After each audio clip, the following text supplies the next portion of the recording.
Buenas, mi nombre es Mateo Ríos y junto al doctor Abdala preparamos esta clase de semiología cardiovascular. Esperemos les sea de utilidad. Puntos claves que queríamos destacar para lo que es esta sección que vamos a pasar a discutir es y una de las primeras cosas que ya se ha hecho hincapié en todas las charlas de semiología, que la semiología constituye una herramienta fundamental y es una habilidad, más que una herramienta en sí misma, es una habilidad que se adquiere, es decir, como herramienta va aumentando su capacidad diagnóstica a medida que nosotros vamos practicando y nos vamos volviendo más hábiles y experientes. Por tanto, no hay que acotar esfuerzos en lo que es adquirir estas habilidades que de vuelta se adquieren progresivamente, por lo cual hay que ir por las etapas que son necesarias. Y en la edad pediátrica la semiología tiene como, valga la dicotomía, como única constante el cambio. Es decir, desde la etapa neonatal hasta la adolescencia hay cambios continuos y esto coincide sobre la semiología, sobre los signos y síntomas que presentan la enfermedad y por tanto debemos tener presente para poder detectar la consulta clínica. El interrogatorio muchas veces es realizado a padres o cuidadores y de hecho estos están refiriendo síntomas, que es una vivencia personal, por lo tanto estamos teniendo una percepción muchas veces de lo que en realidad siente el paciente, lo cual puede ser impreciso.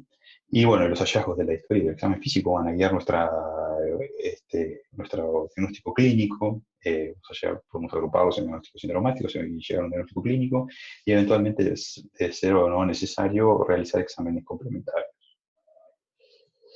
Para ordenar y para seguir esto que nosotros decíamos, seguir las etapas de cambio y ordenar un poco lo que es sobre todo el interrogatorio de los pacientes pediátricos, vamos a dividir en etapa neonatal y lactante, en primera infancia preescolar y escolar y adolescencia.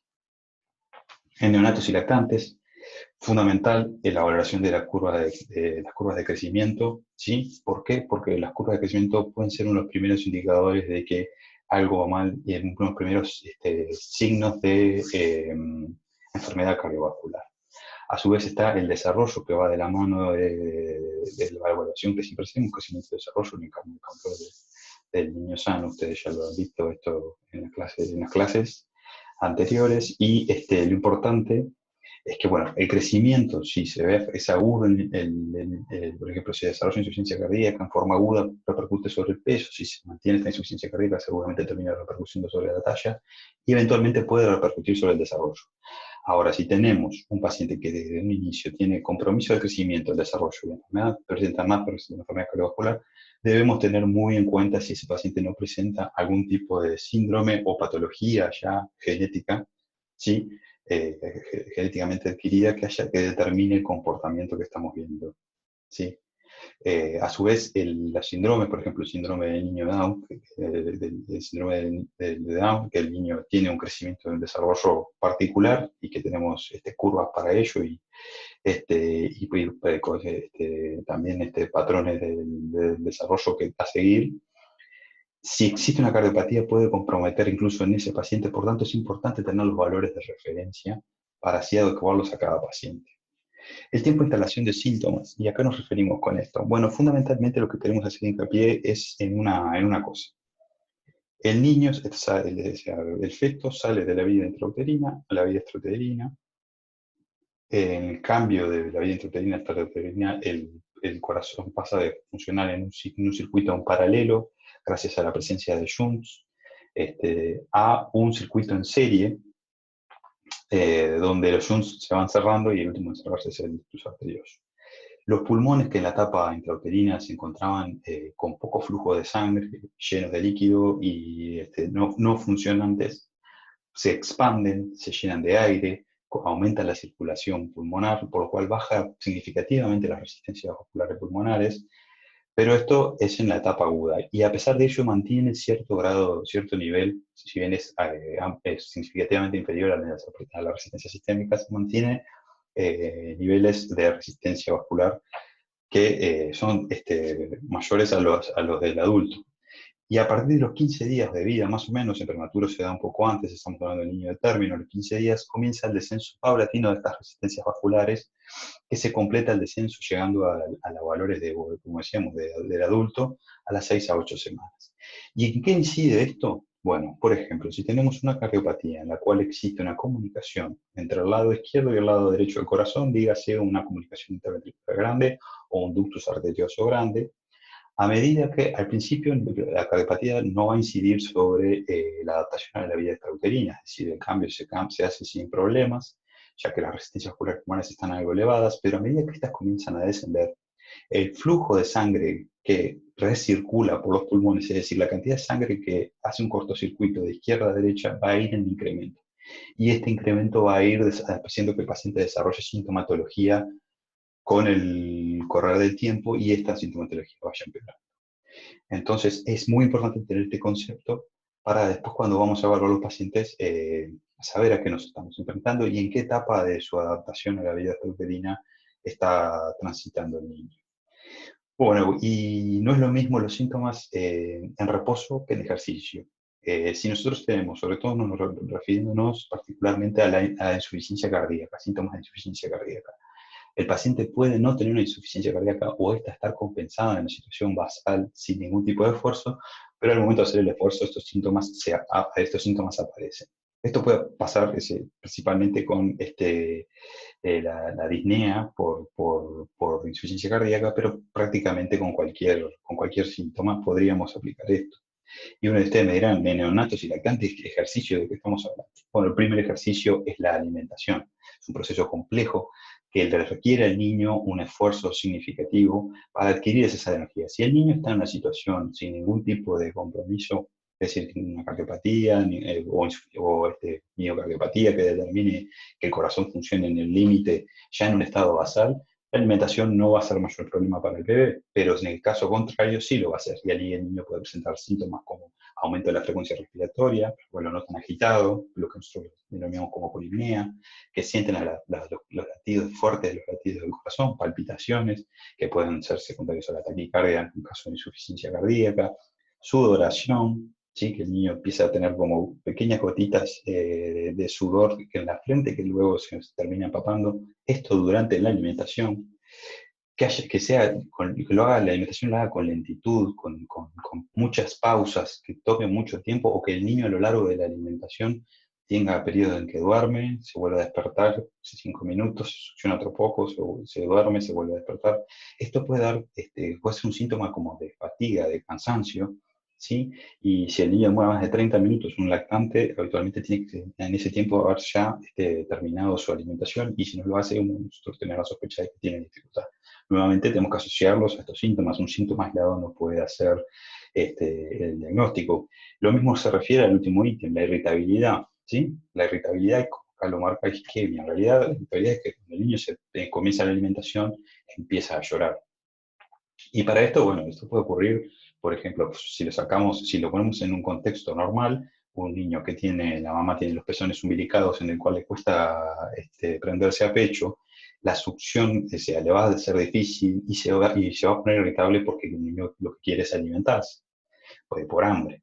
Ahora, diferente es un niño que no tiene ningún tipo de dificultad, comienza a alimentarse, por ejemplo, comienza con polinemia, palpitación, sudoración, y ahí en ese contexto tenemos irritabilidad, eso sí puede constituir un signo de isquemia cardíaca, ¿sí? Un angor, el dolor del niño al hacer el esfuerzo de alimentarse, aparece angor y ese angor lo manifiesta con irritabilidad. El otro ítem que marcamos aquí, la cianosis, en realidad los papás no van a referir que lo notan coloración azul del bebé. Es importante preguntarles al papá dónde notan la coloración azul, si en las manos, en los pies, ¿sí? Que esto es una acrocianosis que puede ser normal en el neonato. Si lo notan en los labios, principalmente en la lengua, las mucosas, eso es una cianosis de tipo central, en el cual la desaturación ocurre a nivel, la saturación es a nivel central, tanto por mezcla intracardíaca o por mezcla de sangre desaturada con sangre saturada a nivel intracardíaco, o esto puede ser a nivel intrapulmonar. Esto ya también lo has visto en el módulo de semiología respiratoria. Y a su vez en el estado basal del niño, bueno, perdón, esto importa si es continuo o es episódico, como podemos hacer, por ejemplo, que aparezca cianosis con la alimentación. que puede ocurrir, es un síntoma raro y es algo, nada más que cómo preguntarlo, digo, si en qué contexto aparece la cianosis. Habitualmente las cardiopatías cianóticas, el niño está cianótico en todo el tiempo, pero puede tener periodos de mayor cianosis. Y la polimnea, ¿sí? Polimnea con o sin trabajo respiratorio, habitualmente los niños con cianosis de causa cardíaca, si no tienen patología respiratoria asociada o hiperflujo pulmonar, habitualmente no tienen dificultad respiratoria, pueden estar polimneicos, pero están con un estado de frecuencia respiratoria elevada sin trabajo respiratorio, a diferencia de los niños que tienen hiperflujo pulmonar y edema pulmonar que sí pueden presentar trabajo respiratorio, incluso llegar a presentar quejido. ¿Sí? Bueno, en la primera infancia y en la edad preescolar es similar al grupo anterior, y hay que hacer mucho hincapié en el crecimiento y el desarrollo, constatar si los síntomas, desde cuándo se presentaban, si se presentaban de la etapa lactante, nuevamente muy importante ver el carnet, ver las curvas de crecimiento del niño, porque, por ejemplo, una insuficiencia cardíaca puede no estar presente en la etapa de lactante y presentarse en la primera infancia, por ejemplo, porque es una miocardiopatía dilatada que se desarrolla con el curso de este tiempo y ahí verse comprometido el crecimiento. ¿Sí? Y a su vez es importante tener en cuenta que cuanto mayor actividad, o sea, cuando nosotros estamos evaluando los síntomas en la actividad, tenemos que tener en cuenta que estos niños ya la actividad es incluso mayor que el alimentarse, y el alimentarse deja de ser un requerimiento energético muy alto, y ya los niños se trasladan, el niño comienza a gatar en la etapa de lactante, pero ya en la etapa de la primera infancia camina, y al final más o menos alrededor de los 2 años ya corre, puede llegar a saltar. O sea, por tanto, tenemos que tomar como referencia eso, actividad física, ese va a ser el esfuerzo, y que los síntomas, corroborar que los síntomas, si aparecen síntomas con ese tipo de actividad. A veces es muy importante compararlo con pares, ¿sí? Sean hermanos más o menos de la misma edad, y si es hijo único, por ejemplo, si concurre a un CAIF, un jardín, si los docentes que están con él notan diferencias con respecto a los otros niños.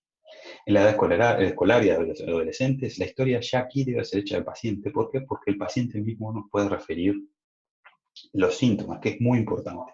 Ya decíamos que los síntomas son una percepción muy personal, entonces lo que hacen los cuidadores es una interpretación. Así todo, muchas veces los pacientes, sobre todo en la edad escolar, pueden ser bastante precisos y los adolescentes minimizar síntomas, pero de todas maneras el primero a interrogar es el paciente con los aportes de los padres sin lugar a dudas. Y aquí tenemos que respetar los derechos a la privacidad, particularmente en adolescentes. Cuando estamos haciendo un interrogatorio pueden haber ítems que nosotros necesitamos indagar, como por ejemplo la posibilidad de que pueda aparecer a esta edad, la posibilidad de consumo problemático de sustancias, o así como el inicio de actividad sexual, y esto puede ser necesario como los niños los pacientes no lo quieren referir frente a los padres, pedirles a los papás que brevemente se retiren para interrogar eventualmente estos ítems. Y bueno, y el paciente con cardiopatía cardiovascular congénita, tengan presente que tiene la patología desde etapas muy tempranas de la vida y ya suele estar habituado a sus síntomas, por lo tanto, en su estado basal no referirlos, más allá de que en realidad sí los tiene. Por tanto, hay que hacer mucho hincapié en preguntar, indagar, comparar por ejemplo, en el caso de la disnea de esfuerzo, preguntarle cuántas cuadras puede hacer, caminando sin tener que parar, y por qué para, si para porque falta el aire, si para porque le duelen las piernas, ¿sí? Muy importante ese nivel. Bueno, y los síntomas indagar, esto ya es como algo más genérico para el síntoma en sí, ¿sí? El síntoma siempre debemos, en lo que es cardiovascular, debemos igual, tanto en la actividad como en el reposo. Y más o menos estos síntomas son los que nosotros queríamos conversar con ustedes a tener en cuenta. La disnea. ¿La disnea qué es? La disnea es la sensación de falta de aire o dificultad para respirar. Es una sensación, es algo personal, ¿sí? Que lo refiere el paciente y que nosotros podemos inferirlo en los casos de los lactantes si tienen trabajo para respirar o polimnea, ¿sí? Para esto hay que establecer la clase funcional, ¿sí? CF quiere decir clase funcional, y en adultos, que se puede aplicar en escolares y adolescentes, existe la clasificación de la American Heart Association para clasificar la clase funcional del paciente respecto a los síntomas, y van desde el 1, que está asintomático, hasta el 4, en el cual se presenta en reposo y el paciente es incapaz de realizar la más mínima actividad, o sea, estando en reposo, está muy sintomático y es incapaz de realizar cualquier tipo de actividad. Para lactantes existe una escala modificada de Ross, en que también va desde clase 1, que es asintomático, hasta la clase 4, en la cual el niño está francamente sintomático en situación de reposo. ¿Sí? Y la disnea de decúbito, que hacemos referencia aquí en este sector de aquí, la disnea de decúbito en realidad lo que refiere es cuando el paciente se pone en decúbito, en decúbito dorsal, en una superficie plana, refiere intolerancia, es decir, generalmente cuando lo interrogamos, preguntamos si se puede acostar sobre la cama sin ninguna almohada o si duerme con varias almohadas. Como yo le decíamos, a veces el paciente está habituado a sus síntomas y ya de por sí toma las precauciones del caso y suele dormir con una, dos, tres almohadas más para estar semisentado. Y esto puede ser un síntoma de disnea de decúbito, por ejemplo. La cianosis, nuevamente, la cianosis nosotros la vamos a corroborar después con el examen físico, pero la cianosis podemos preguntar y ver si está en el reposo, si aparece con el esfuerzo.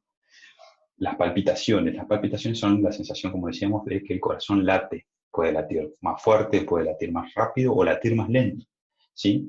Y a estas palpitaciones nosotros podemos corroborar si esto coincide con el examen físico y ahí vamos a determinar si tiene taquicardia o bradicardia. Por eso las palpitaciones es lo que el paciente refiere. Dolor torácico, y el dolor torácico es fundamental siempre preguntarlo. La mayoría del dolor torácico no es de origen cardíaco, pero existe y es un problema, una patología que puede darse, por tanto hay que preguntar y hay que darle la relevancia significativa. Recuerden que el dolor torácico, desde el punto de vista cardíaco, es un dolor visceral, con una localización inespecífica, se refiere como retroesternal, opresivo, a veces como una puntada, que tiende a radiarse hacia el brazo izquierdo. ¿Sí? Y esto tenemos que establecer si aparece con el esfuerzo y si se ve con el reposo. Esto puede ser bastante característico de este dolor de tipo cardíaco. Y bueno, el síncope, lo que refiere el síncope es la pérdida brusca de conocimiento, ¿sí? Con la pérdida del tono postural y caída de su altura o del lugar donde se encuentra, y recuperación prácticamente inmediata luego de la caída sin soporte crítico ni movimientos anormales. Esto ocurre debido a una caída súbita en el flujo sanguíneo cerebral, lo cual hace que se pierda el tono postural y la conciencia. Y una vez que el paciente cae, vuelve a normalizarse la perfusión cerebral y el paciente se despierta. Esto puede ocurrir por caída de la presión arterial, por un fenómeno vasovagal, o puede ocurrir también por patología cardiovascular, sean arritmias, ¿sí? Taquibradiarritmias, que generan caída en el gasto cardíaco y por ende caída en el flujo sanguíneo cerebral, y esto determina un síncope. Acá definimos como presíncope, que es la sensación previa al episodio, que puede o no ocurrir, o sea, presíncope actualmente no ocurre, es que el paciente siente la sensación de que se va a desmayar, pero toma medidas al respecto, se acuesta, levanta los pies y no ocurre la pérdida de conocimiento. A eso denominamos presíncope. Ahora, estos síntomas pueden preceder a un síncope, por ejemplo. Y lo que nosotros aquí le queremos hacer referencia es al famoso ATILIEF. El ATILIEF es una mnemotecnia que se utiliza para el interrogatorio del dolor principalmente, ¿sí? A corresponde a aparición, tipo de dolor, ¿sí? Como decíamos hoy, por ejemplo, el dolor torácico, tipo puntada, tipo opresivo, la intensidad del 1 al 10, la localización, si tiene irradiaciones, evolución en el tiempo y si existen fenómenos acompañantes. Esta neumotemia se puede aplicar con mayor o menor medida a todos estos síntomas que nosotros hacemos referencia, ¿sí? Y nos ayuda a no olvidarnos de ningún ítem de lo que es el síntoma en sí mismo. Por tanto, se los recomendamos utilizar como guía al momento de interrogar. Bueno, y de los antecedentes cardiológicos personales, en realidad todos son muy importantes, pero estos son fundamentales, ¿sí? En principal en pacientes con patología cardíaca congénita, ¿sí? Es importante que sepan qué tipo de cardiopatía tienen, ¿sí? Si han tenido cirugías, cateterismo cardíaco, medicación, los controles que han recibido. Y si los pacientes o los cuidadores, los padres, no son capaces de brindarnos esa información, nosotros debemos solicitarles algún documento, así como solicitamos para valorar el crecimiento y desarrollo del carnet de control del niño sano, debemos solicitar algún documento de internación o algún documento que ellos tengan. A veces mismo figura en el carnet del niño sano, tendría que figurar hay una parte en la que esta consulta con especialistas donde debería figurar por lo menos la patología que tiene el niño y los eventos que ha tenido de destacar. Bueno, sin ir más lejos, los perinatales son importantísimos. El carnet de control del embarazo, en lo posible, hay que pedirlo. ¿Por qué? Porque hay muchas noxias que pueden actuar en la etapa embrionaria y ser causantes de principalmente cardiopatías congénitas. En lo que se refiere a exposición a teratógenos, aquí tenemos una tabla en donde se muestra que el alcohol, el litio, el ácido retinoico, el ácido valproico se asocian con cardiopatías congénitas, ¿sí? La infección por rubéola, la rubéola congénita, también se asocia con cardiopatía congénita para ver malformaciones externas. Bueno, puede llegar al óbito fetal, pero si sobrevive, o sea, nace con malformaciones y con una cardiopatía. Si la madre tiene alguna conjuntivopatía, ¿por qué es esto? Porque algunas de esas madres desarrollan anticuerpos específicos que se llaman anti-ROI, anti-LA, que pasan la placenta porque son anticuerpos IgG, y esos atacan el sistema de conducción del corazón del feto y pueden generar un bloqueo, principalmente un bloqueo aurículo-ventricular de tercer grado, es decir, un bloqueo auricular-ventricular completo con disociación entre las aurículas y los ventrículos, y esto es una patología particularmente grave. En lo familiar muy importante la existencia de familiares con cardiopatía congénita. ¿Por qué? Porque el riesgo poblacional, se habla de cardiopatía congénita, es de 8 cada 1000 o 0,8% o cerca del 1%, ¿sí? Para el riesgo poblacional. ¿Por qué hablamos así? Porque la mayoría de las cardiopatías congénitas tienen una herencia multifactorial, ¿sí? No hay un gen específico causante de esa patología. Pero si llegara a tener un familiar afectado, sobre todo un familiar de primera línea, podemos hablar de que el riesgo poblacional se duplica, ¿sí? Hasta estaríamos hablando de un 0,8 o de un 1% a 1,6 o 2% del riesgo. Y esto es para el asesoramiento familiar y nosotros para tener presentes, ¿sí? El riesgo de muerte súbita también es otra cosa a valorar. Tenemos que preguntar, esta patología es una enfermedad que a veces es un poco engorrosa de preguntar, pero porque puede haber mucho trauma en la familia, pero tenemos que decirlo, tenemos que preguntarle si hay familiares fallecidos, menores de 40 años, estando en un estado de aparente buena salud, sin ningún tipo de problema, en forma súbita, tienen un fallecimiento bueno, y ver si se estudió, si se llegó a hacer necropsia, si se llegó a necropsia de la autopsia clínica, no la autopsia legal, sino que porque la autopsia legal únicamente busca signos, si hubo signos de violencia y nada más. En la autopsia clínica lo que se busca es la causa del deceso y bueno, y aquí se pueden detectar muchas de las patologías cardíacas que pueden ser causantes de muerte súbita. Y bueno, las enfermedades con herencia genética, tener presente que, y esto aplica para algunas de las cardiopatías, hay genes, ¿sí?, que dan herencia autosómica dominante, algunos autosómica recesiva, que dan incidencia familiar y por tanto deben tenerse presentes a la hora de preguntar. En este caso pusimos como ejemplo Marfan y el síndrome de Cute largo, que son dos de las patologías que pueden tener Marfan, y algunas de las del síndrome de Cute largo tienen herencia autosómica dominante. Y eso implica un riesgo del 50% de afectados si estamos hablando de que el portador, el enfermo es uno solo de los progenitores. Lo socioeconómico y ambiental es fundamental, ¿sí? Siempre exposición a tóxicos, particularmente nos referimos al plomo, pero pueden haber otros tantos más. Y acá queríamos hacer hincapié en un problema que ya, por suerte, a nivel nacional no es nuestra preocupación principal, que es la transmisión del Chagas a través del vector de la vinchuca por viviendas en malas condiciones, particularmente viviendas de barro, donde el vector se hospeda cerca del humano y lo contagia. Es más, en Uruguay hace muchos años que no tenemos este tipo de transmisión, pero sí siguen habiendo madres portadoras que pueden presentar la transmisión vertical y por tanto vean que en el carnet de control perinatal existe el ítem de valoración de serología para Chagas, ya que esta patología presenta una miocardiopatía chagásica que es muy grave y puede llevar a la muerte. Bueno, más o menos esto era lo que queríamos hablar de esta parte. Ahora continuaremos con la segunda parte, que es el examen físico. Bueno, y continuando con la segunda parte de semiología cardiovascular, vamos específicamente a lo que es el examen físico.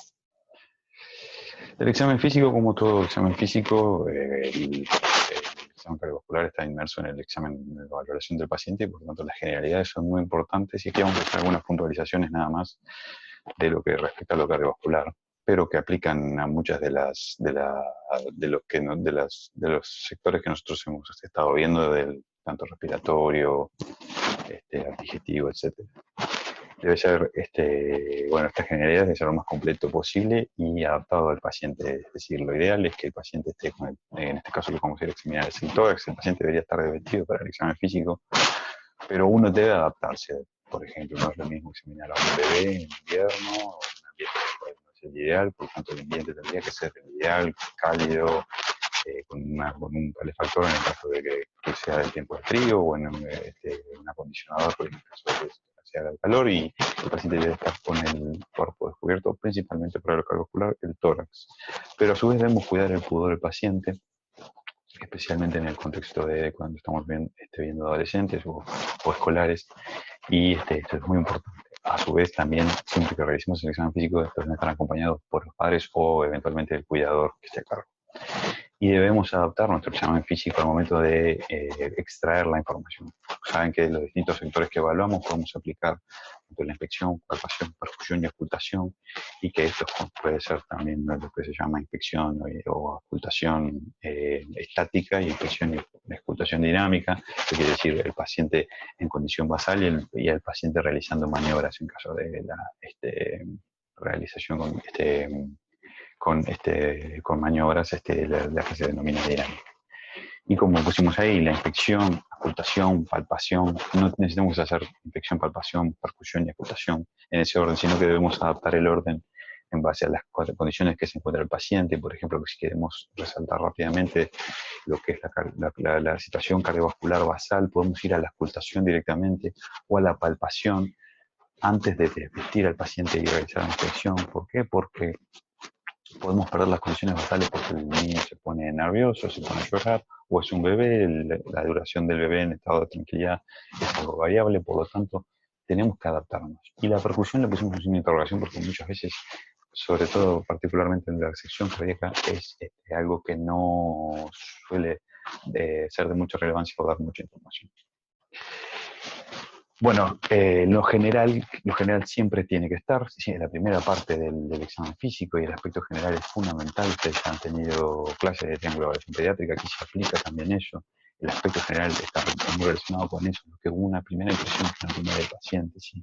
Y en base a esto uno ve si continúa con el examen físico o realiza las maniobras de reanimación en caso de que el trabajo respiratorio debe constatarse, ¿sí? La coloración y la perfusión. Y después las constantes vitales como temperatura, saturación, presión arterial, y si lo tenemos a esa información o debemos recabarla, el peso y la talla del bebé en ese momento y el escorzo. Particularmente me gustaría hacer una precisión aquí, lo que es la presión arterial. La presión arterial en niños,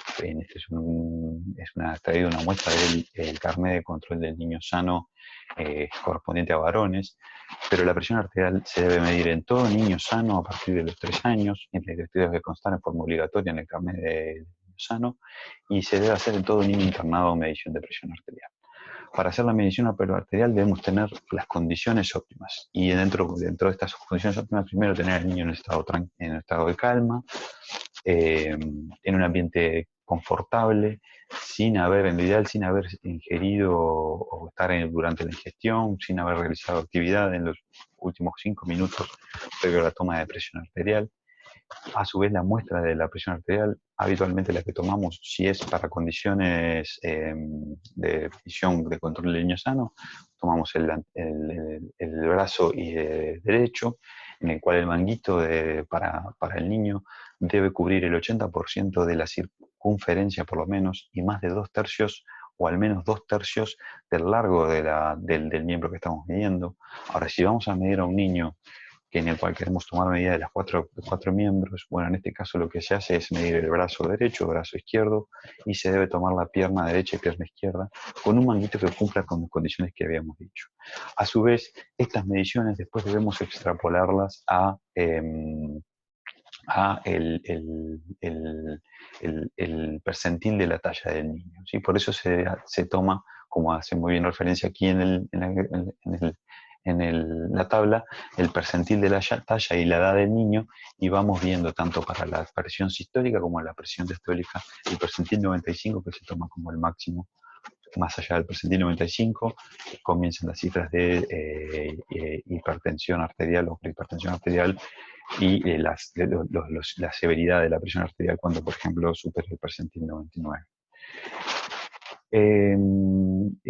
En esto particularmente me gustaría hacer una apreciación, ¿sí? Y para ello mostrarles que no es lo mismo tomar la presión arterial en un adulto o en un niño, ¿sí? Habitualmente en el bebé lo tenemos en decúbito dorsal, en donde el cero nuestro va a estar en la aurícula y vamos a tomar las extremidades a la misma altura que la aurícula.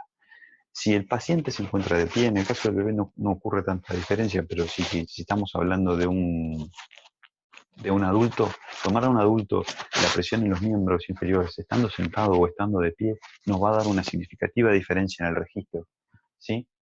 Esto se debe a que cuando nos ponemos en posición de pie o en posición sentado, la aurícula pasa a estar en una columna de agua en una posición más alta respecto a los pies. Y los pies, como están sometidos a una columna de agua de mayor altura, la presión arterial en ese lugar va a ser mayor con respecto a los miembros superiores. Por tanto, esa medición puede tener un error. Por eso, la presión de referencia, cuando hacemos medición de los 4 miembros, es con el paciente en decúbito dorsal. Porque lo normal, si tenemos un paciente sentado o un paciente de pie, particularmente para los niños grandes y los adultos, las presiones en los miembros inferiores va a ser significativamente mayor que los inferiores. Esto ténganlo en cuenta porque es algo esencial a la hora de tomar correctamente la presión arterial. Bueno, pasamos a la piel y mucosas, obviamente enfocado y lo articular enfocado a lo cardiovascular, y la presencia de dismorfias externas rápidamente debe llevarnos a sospechar el síndrome genéticos, especialmente que se asocian con cardiopatías, muchos de ellos, enfermedades genéticas con manifestación cutánea u ósea, como decíamos, pueden tener el compromiso cardíaco, y ahí tenemos ejemplo de dos, por ejemplo la esclerosis tuberosa, que produce manchas hipocrómicas en la piel, como hojas de fresno, ¿sí? Que se asocia en realidad es una enfermedad neurológica que se asocia con rabdomiomas a nivel cardíaco, o el síndrome de Holoram, que el síndrome de Holoram habitualmente lo que presenta en miembros la ausencia del radio, y esa ausencia del radio habitualmente en el síndrome se asocia con comunicación interauricular o bloqueos de distinto grado.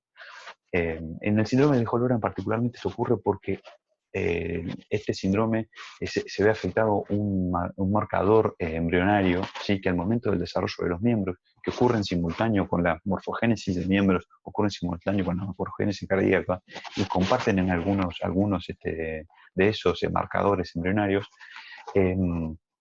Si se ven afectados los miembros en el desarrollo, puede verse afectado el corazón. El ejemplo más claro es el síndrome de Holoram, pero si vemos afectación, ¿sí?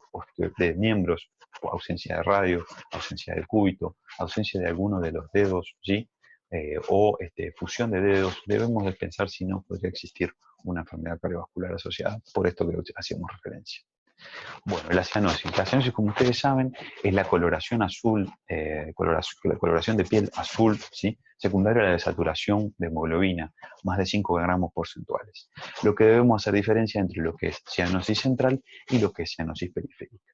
La cianosis central, principalmente, ¿dónde la vamos a ir a evaluar? En las mucosas, ¿sí?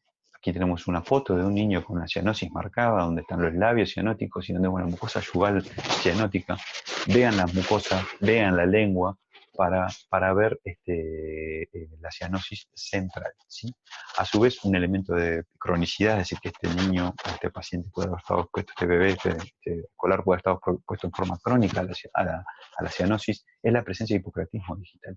El hipocratismo digital es una curvatura convexa de la uña que se asocia a la presencia de una hipoxia crónica, ¿sí?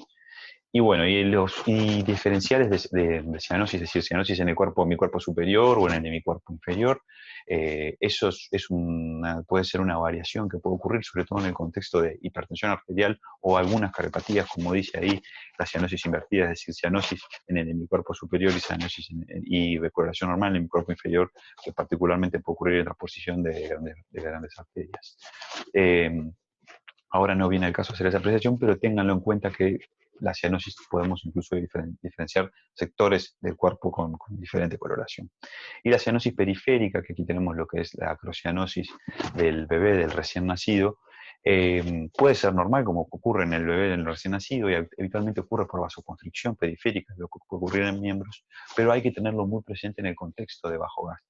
¿Por qué? Porque la éstasis venosa produce que ocurra una mayor extracción de sangre, perdón, una mayor extracción de hemoglobina en los glóbulos rojos por éstasis, ya sea por circulación lenta o por que las venas se encuentran obstruidas, ¿sí? La cianosis central, cosa que no hicimos referencia, la cianosis central puede ocurrir por varios mecanismos. Principalmente pueden ser los respiratorios, que ustedes ya lo habrán visto en el módulo respiratorio, o cardíaco. Y en el cardíaco, fundamentalmente la cianosis es de causa de mezcla de sangre desoxigenada con sangre oxigenada, es decir, sangre del lado derecho del corazón, se mezcla con sangre del lado izquierdo del corazón, rica en oxígeno, y esto hace que caiga la saturación de la sangre cuando sale de la aorta por esta mezcla de sangre desoxigenada con sangre rica en oxígeno, ¿sí? Luego que nosotros establecemos que el paciente presenta cianosis, principalmente cianosis central, debemos establecer si esta cianosis es con o sin trabajo respiratorio, como ahora vamos a hacer un poco más hincapié en eso. El trabajo respiratorio, como decíamos previamente, es fundamental con o sin cianosis, ¿sí? Evaluar la presencia de trabajo respiratorio porque nos va a hablar de frente a qué paciente nos encontramos.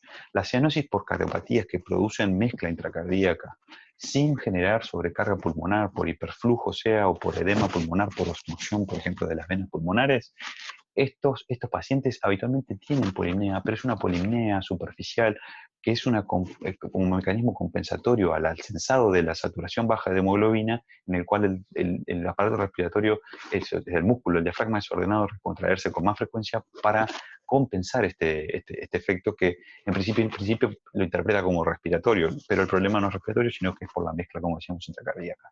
Ahora, cuando existe edema pulmonar, ¿sí? O sea puede por hiperflujo, por obstrucción de las venas pulmonares, en ese caso el pulmón se vuelve menos complaciente porque se encuentra edematizado, se encuentra encharcado, entre comillas. Por tanto, el poder expandir el pulmón va a costar más trabajo para los músculos y ya el diafragma no va a ser suficiente y seguramente el paciente comienza a usar los músculos accesorios y comenzamos a ver los tirajes que ustedes ya lo vieron en el módulo respiratorio. Entonces, ahí está la gran diferencia porque un paciente cianótico sin trabajo respiratorio probablemente nos habla de una cardiopatía con mezcla intracardíaca. Ahora un paciente con cianosis y trabajo respiratorio, vamos a tener la disyuntiva de si existe cardiopatía estructural o si existe un compromiso respiratorio asociado o no a una cardiopatía estructural, ¿sí? O a un problema cardiológico. Bueno, evaluar la presencia del trabajo respiratorio al alimentarse, que eso ya lo habíamos visto más o menos en el interrogatorio. Y la disnea de cúbito, que también la habíamos visto en el interrogatorio, también la podemos valorar en el examen físico, que es al momento de colocar al paciente en el cúbito dorsal, no puede tolerarlo y se incorpora por intolerancia. Bueno, el examen pleuropulmonar, el corazón y los pulmones están en estrecha asociación, por lo tanto, les diría que el examen cardiovascular va de la mano del examen pleuropulmonar, inspección, palpación, perfusión. Y el signo más frecuente de afectación pulmonar en los pacientes con insuficiencia cardíaca, ya sea insuficiencia cardíaca por cardiopatía o insuficiencia cardíaca por ejemplo, una cardiopatía estructural o por una miocardiopatía, son las sibilancias. ¿Sí? Ya lo van a ver en la semiología de adultos, habitualmente cuando existe edema pulmonar, el paciente lo que presenta son crepitantes vivasales, porque es la zona donde se llena de líquido los alvéolos, pero no ocurre lo mismo en el lactante lo manifiesta en forma diferente, y habitualmente las sibilancias son el signo más constante en los pacientes con hiperflujo o edema pulmonar. Por tanto, a tenerlo muy presente, porque podemos confundir una patología que en principio pensamos que es respiratoria porque presenta sibilancias y en realidad estamos frente a una patología cardiovascular. Y ni demás está mencionarles que un paciente con cardiopatía congénita o con insuficiencia cardíaca crónica por una miocardiopatía puede descompensarse en el contexto de una enfermedad respiratoria. Por lo tanto, pueden solaparse los signos y síntomas de una y otra enfermedad. Y el estridor, como se menciona acá, particularmente nosotros lo que vamos a hacer mención es al anillo vascular, es decir, el eje visceral de que pasa por el tórax, que es la tráquea, básicamente la tráquea y el esófago, presentan una envoltura completa a su alrededor de estructura vascular, ya sea o no, esté o no permeable, porque pueden ser, por ejemplo, ligamentos, no necesariamente un vaso permeable, pero que forman un anillo alrededor del eje visceral. Y esto es dentro del tórax. Y al estar dentro del tórax, produce un estridor de características particulares, que es el estridor expiratorio.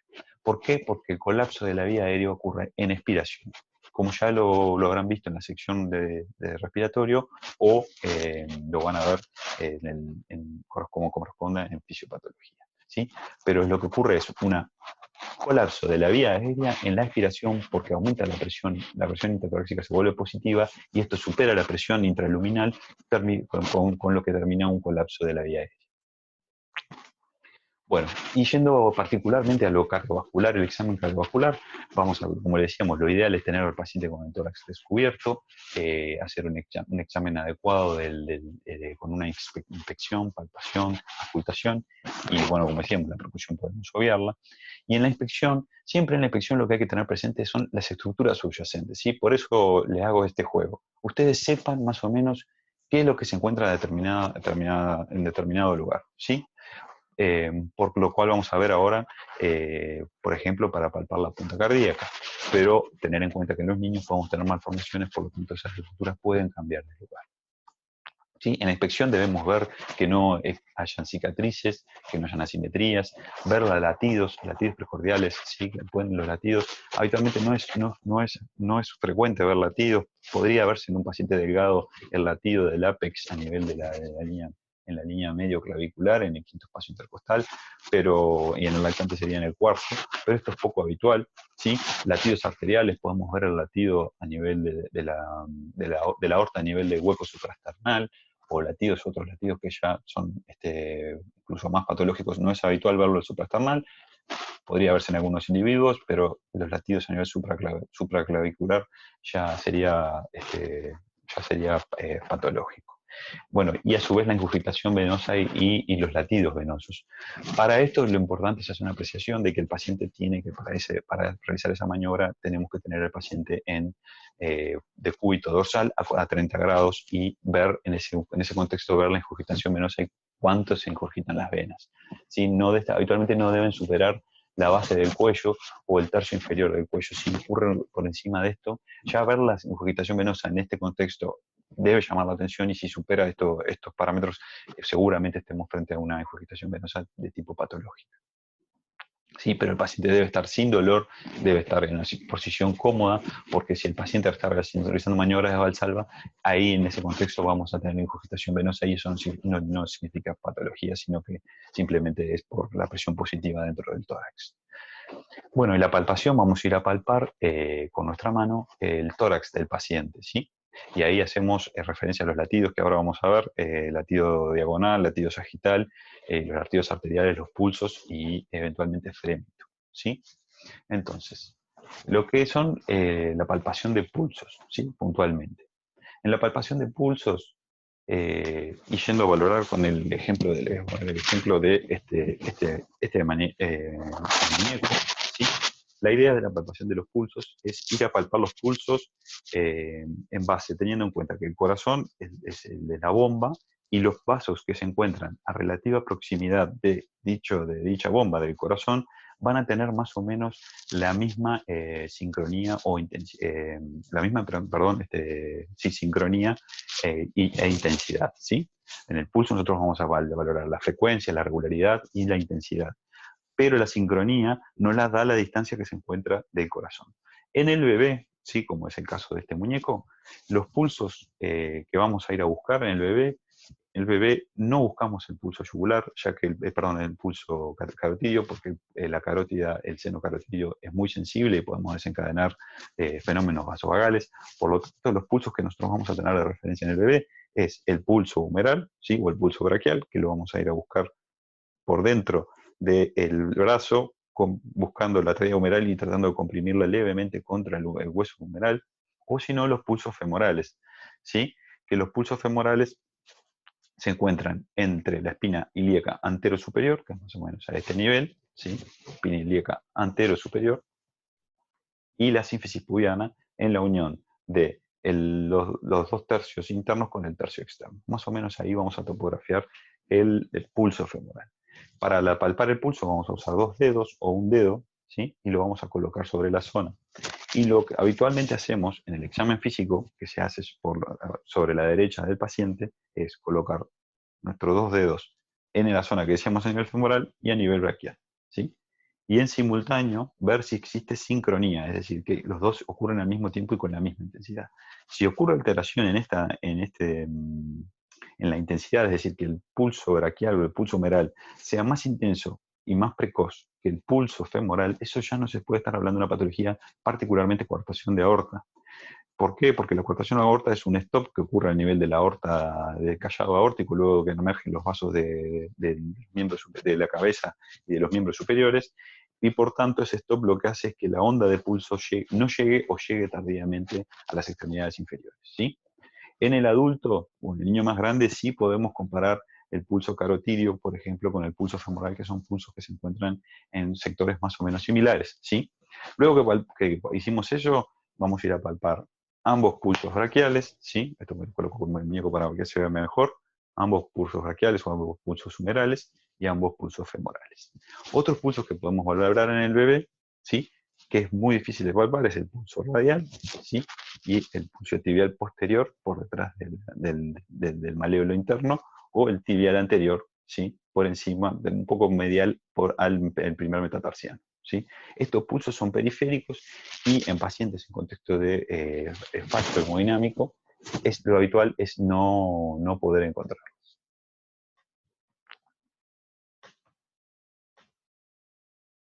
Bueno, vamos a continuar entonces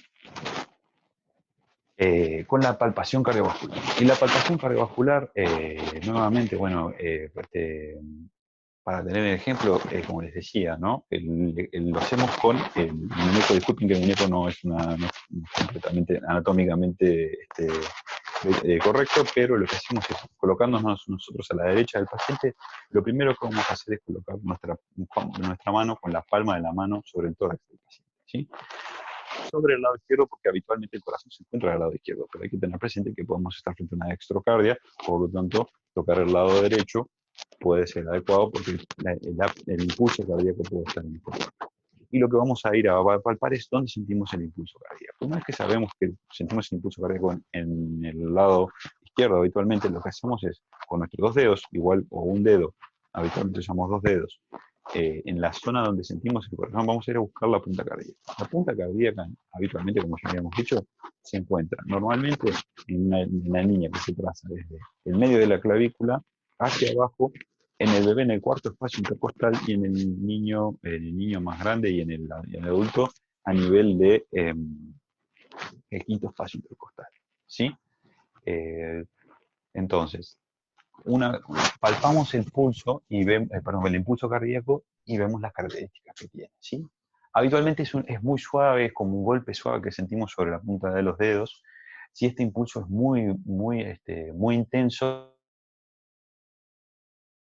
de hipertrofia ventricular, sobre todo concéntrica. Y en los casos de que exista dilatación de las cavidades, ¿sí? Tanto derecha como izquierda, ahí lo que podemos sentir es que ese latido el latido del ápex está desplazado y descendido, ¿sí?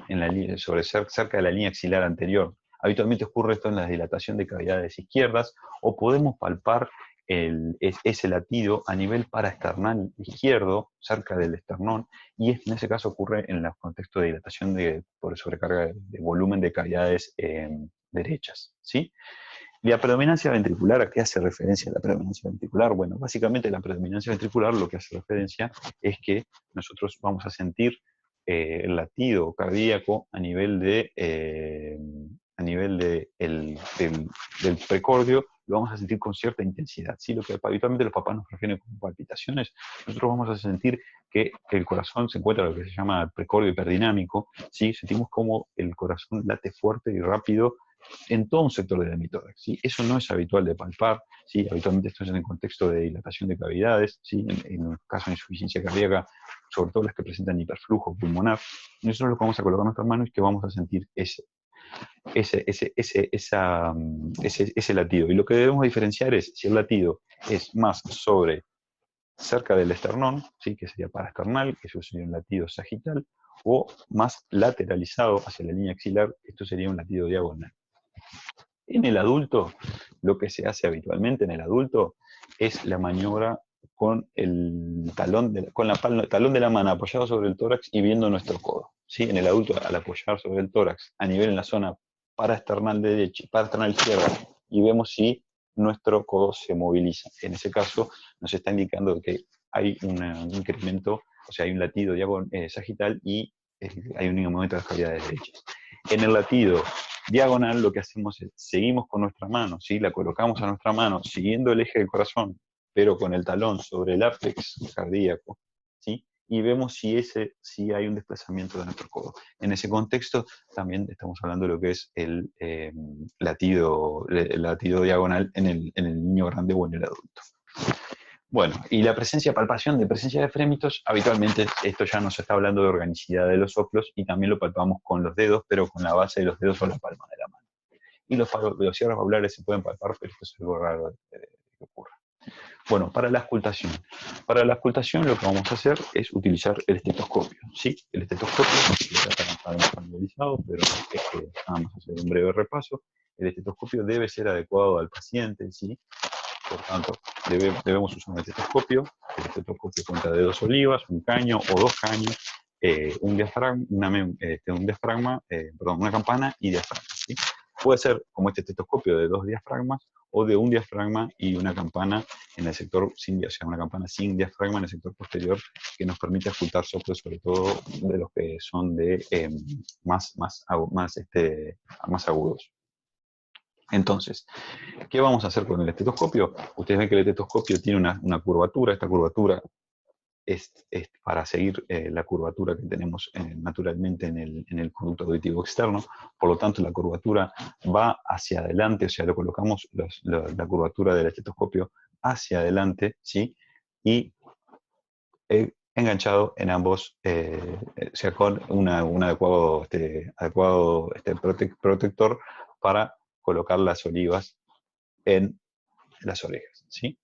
¿Y qué vamos a realizar la ocultación? Bueno, lo importante es que el estetoscopio tenga una adecuada membrana, ¿sí? Que la membrana, por ejemplo, en el caso que estamos haciendo de un bebé, el estetoscopio tenga una membrana adecuada al tamaño del tórax del bebé, ¿sí? Por tanto, vamos a usar una membrana pequeña y no una membrana grande, porque fíjense ustedes que si quiero ir a ocultar los distintos focos que ahora vamos a ver, si lo hago con una membrana grande, aquí estoy prácticamente abarcando 2 focos, el ápex y el del ápex o el mitral y el tricuspidio. Y aquí prácticamente también estoy abarcando 2 focos.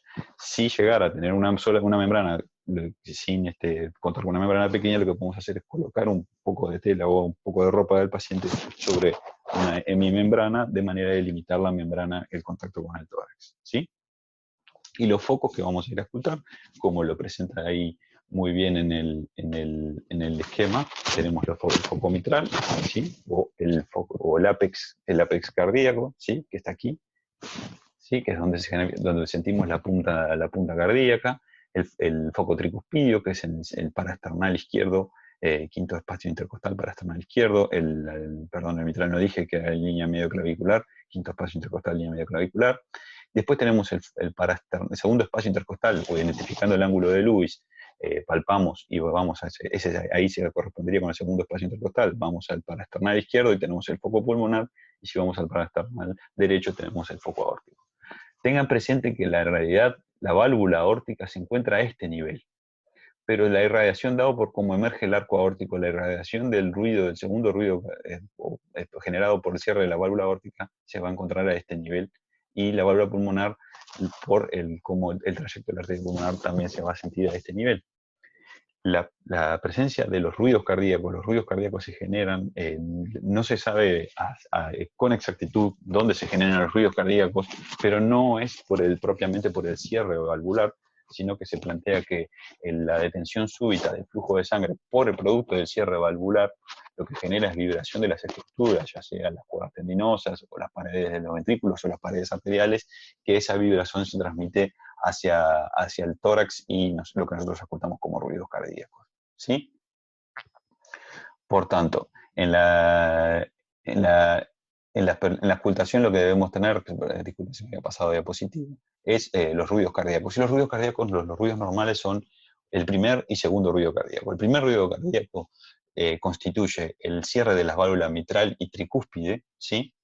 Con lo que comienza la contracción isovolumétrica. Posteriormente, eso no se ausculta, ocurre rápidamente la apertura de las válvulas aórticas y pulmonares, que habitualmente no se ausculta eso, y comienza la eyección ventricular, ¿sí?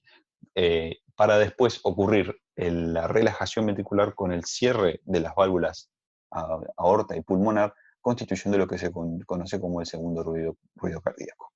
Es normal que exista un desdoblamiento fisiológico, ¿sí? En el neonato no es así porque mantiene cifras de presión pulmonar elevadas por un periodo relativo, pero posteriormente a esto es normal que exista un desdoblamiento fisiológico del segundo ruido, ya que en inspiración la eyección del ventrículo derecho es más prolongada, por tanto, en la inspiración, cuando aumenta el retorno venoso, el segundo ruido tiende a desdoblarse del primer ruido, producto de que la válvula pulmonar se cierra más tardíamente. Eso es un desdoblamiento fisiológico y que tiene que estar.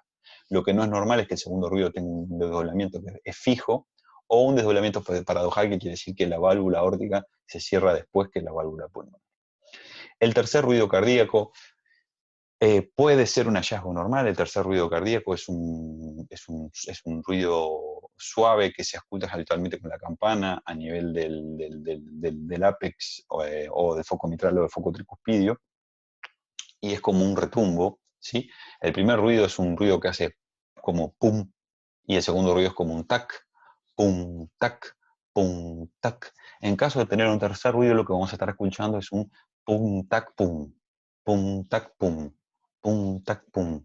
Eso sería un tercer ruido, y en algunos casos puede ser un hallazgo normal, pero es muy difícil de auscultarlos, y si se ausculta con facilidad, lo más probable es que sea patológico, y lo que esto está transmitiendo es que en qué fase se da el tercer ruido cardíaco, es en la fase de llenado rápido del ventrículo, ¿sí? En la fase de relajación, cuando se abre la válvula mitral y tricúspide, y es la entrada de sangre en forma súbita en un ventrículo que habitualmente se encuentra dilatado, genera cierto retumbo, y ese retumbo o esa vibración, ese retumbo hace vibrar las cavidades, y esa vibración se transmite al tórax como el tercer ruido. Y después tenemos el cuarto ruido cardíaco, que se encuentra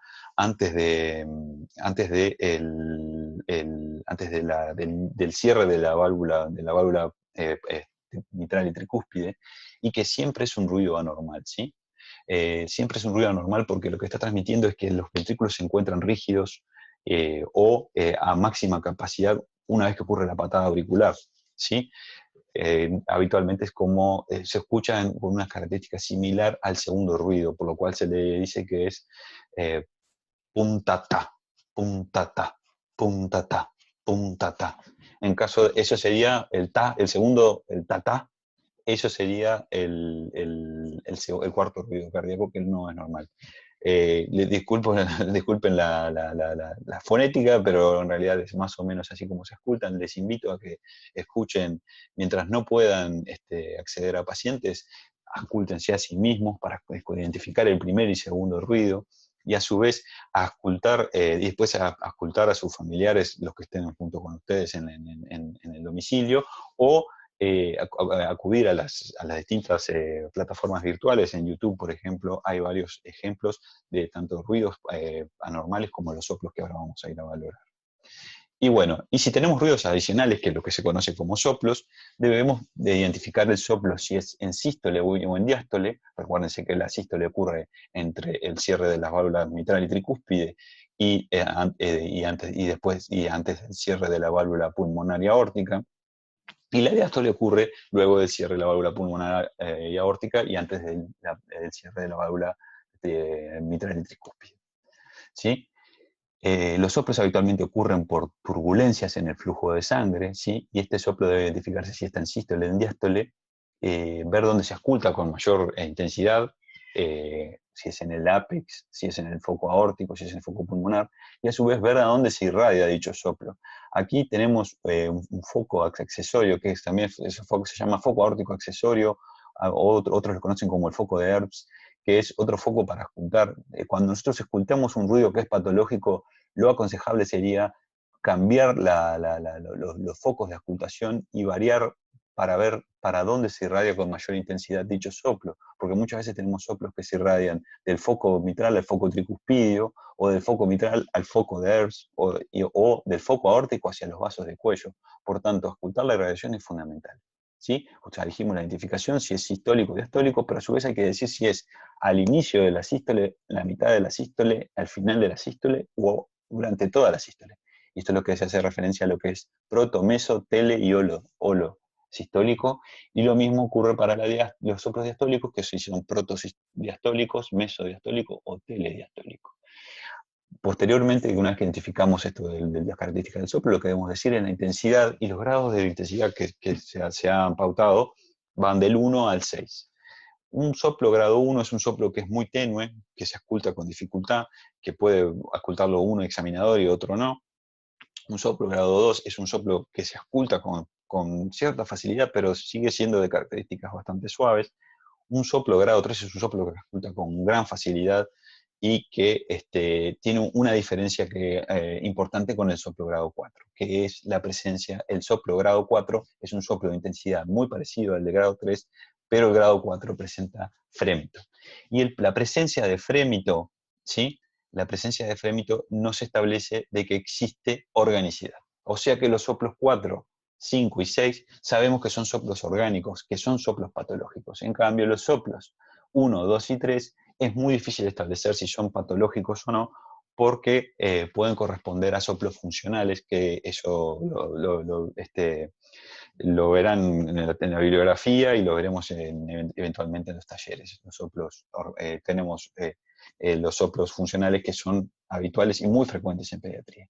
Aquí tienen un ejemplo más o menos en dónde ocurren y cómo topografiar los distintos soplos. ¿Sí? Este es el primer ruido, el segundo ruido, ¿sí? Y cómo tenemos los soplos, en qué tiempo. Por ejemplo, este sería un soplo protosistólico, este sería un holosistólico que ocurre a lo largo de toda la sístole, y ven cómo en el protosistólico hay un periodo entre el primer ruido y la aparición del soplo, ¿sí?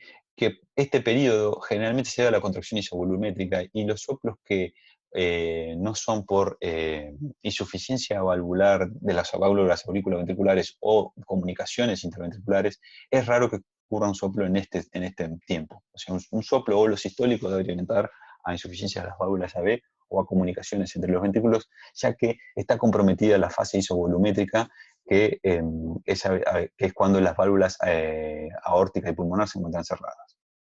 Bueno, esto es un protosistólico y aquí tenemos un telesistólico. El mesosistólico habitualmente ocurre en la mitad, y es la mayoría de los soplos funcionales son soplos mesosistólicos. ¿Sí? Después tenemos los soplos sistodiastólicos, es decir, que abarca tanto la sístole como la diástole. ¿Sí? Este soplo es característico del ductus arterioso, y lo habitual es escultarlo en el foco pulmonar. ¿Sí? El zumbido, que es un ruido, como bien lo dice la palabra, como un zumbido, que se esculta en todo el ciclo cardíaco. Habitualmente esto no necesariamente tiene que ser patológico, ¿sí? El zumbido puede ser el zumbido venoso, que es algo fisiológico que ocurre a nivel de la base del cuello, y es por el gran flujo venoso que tienen los niños por el predominio del flujo sanguíneo cerebral con el tamaño de la cabeza respecto al resto del cuerpo. Tiene un gran gasto, por lo cual las venas tienden a tener ese ruido como de zumbido. Y después tenemos otros soplos diastólicos que, bueno, pueden ser protodiastólico o mesotelediastólico, y no vamos a hacer mucho hincapié en las características. Yo les invito a que lean semiología y lean las patologías que pueden dar los distintos soplos patológicos para ahondar aún más en ellos, ¿sí?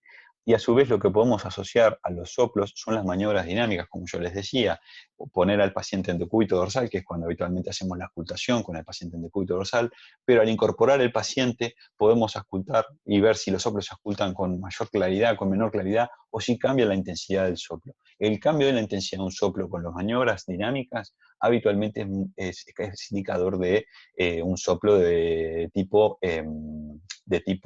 inocente, ¿sí? No de los soplos que son por patología. Los soplos sistólicos es muy difícil decir si un soplo sistólico es patológico o no, a no ser que presente frémito, que eso es un elemento de organicidad. Y los soplos diastólicos deberían de hacernos orientar en primera instancia de algo patológico, pero de vuelta, tengan presente que el zumbido venoso puede estar compromete la diástole y por tanto tener mucho cuidado al catalogar un soplo diastólico como patológico. Tenerlo en cuenta como que puede ser patológico, pero no con 100% de seguridad. Y bueno, los clics valvulares son, como lo dice la palabra, y cuando se abren las válvulas hacen un ruido como lo dice bien la palabra, como un clic, ¿sí? Y que lo podemos ocultar en los distintos focos, y que no viene al caso, son soplos de difícil ocultación, pero si están presentes seguramente se deban a una patología, porque hay rigidez de la válvula, y esa rigidez de la válvula genera que se genere ese clic, ¿sí? Ese clic valvular. Hay hay un tipo especial de clic, que es el mesosistólico, que es un clic que habitualmente se asocia con prolapso de la válvula mitral y se oculta en el ápex cardíaco, y es mesosistólico y se asocia con un soplo telesistólico, que es debido a la insuficiencia por el prolapso y por la insuficiencia generada por el prolapso valvular mitral. Los roces, que el roce, como lo dice la palabra, igual que el clic, es el frote de las dos capas del pericardio, pericardio visceral y pericardio parietal. Habitualmente existe una pequeña lámina de líquido, ¿sí? que permite que el corazón se deslice sobre el tórax sin fricción, pero cuando existe inflamación de la membrana del pericardio, de las dos membranas, lo que ocurre es que esa fricción ya no es tan suave y genera un ruido, ¿sí? Como lo refieren los libros de semiología, es como el frote de dos cueros. Es una cosa similar a esto que yo les digo, y que lo que te podemos prestar atención al roce es que siga el ciclo cardíaco. Lo habitual es que un roce, lo habitual o lo esperable de un roce de tipo cardíaco, que conste de 4 tipos diferentes de roce, debido a los 4 ciclos cardíacos, ¿sí? La diástole y sístole auricular, la diástole y sístole ventricular. Pero esto no siempre ocurre y no siempre están presentes. Ahora, lo más importante es diferenciarlo de un roce pleural, por ejemplo, que es un roce que también tiene la misma característica, suena muy parecido, pero que sigue el ciclo respiratorio. Y bueno, y para finalizar el examen abdominal, lo queremos destacar. ¿Por qué? Porque en primera instancia las patologías cardíacas pueden asociarse con malformaciones, por ejemplo, el situs inversus o la dextrocardia, y para ello es importante palpar el hígado, ver en dónde se topografía a nivel abdominal, ¿sí? De vuelta al examen abdominal con infección, palpación, percusión y ocultación, pero ver dónde se ubica el hígado, a su vez si hay hepato, esplenomegalia. Lo habitual es que cuando hay una sobrecarga de las cavidades derechas podamos tener cierta hepatomegalia, ¿sí? Fuera de los rangos habituales que ustedes ya deben de conocer. A su vez, la presencia de latidos abdominales, la aorta abdominal que se encuentra en el eje medio. En la inspección, en los pacientes muy delgados podemos ver el latido de la aorta abdominal, pero ya ver un latido franco en pacientes que no son tan delgados, y que sobre todo ver ese latido y después palpar o hacer la palpación del abdomen y vemos que palpamos en línea media una tumoración que se expande, seguramente esto puede corresponder a un aneurisma en la aorta abdominal. Y por último, se recomienda auscultar las fosas lumbares, ¿sí? Y el abdomen, porque las fístulas, pueden haber fístulas o estenosis de las arterias, en el caso de las arterias renales a nivel de las fosas lumbares, y eso se asocia con patología cardiovascular. Esperemos que la clase le haya sido de utilidad, y bueno, y estamos abiertos para preguntas o consultas, cualquier cosa a las órdenes, y muchas gracias por su tiempo.